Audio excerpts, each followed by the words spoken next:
Естетші, жұмыстан шаршап, көлігіңмен қайтып бара жатырсың. Аузың берік, жолда кептеліс, күн жаңбыр, ауыз ашар уақыты болса жақындап келе жатыр. Картинаны көріп тұрсың ба? Дәл осы кезде көлігіңнің маңына жас жігіттер келіп, су мен құрмасы бар бокстарды қолыңа береді. Тамаша емес па?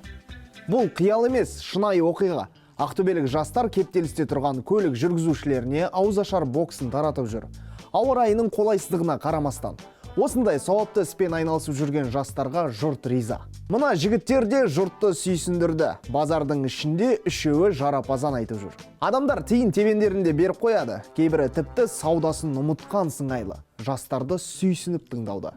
Ал мына бейне керісінше жұрттың ашуын келтірді. Жігітке оразаңды бұзсаң iPhone 13 беремін деп ұсынуда. Бас тартты. Пранк екені белгілі ғой. Жігіт те оны түсінген сынды. Сіз бұндай пранкке қалай қарайсыз? Бұл дұрыс па?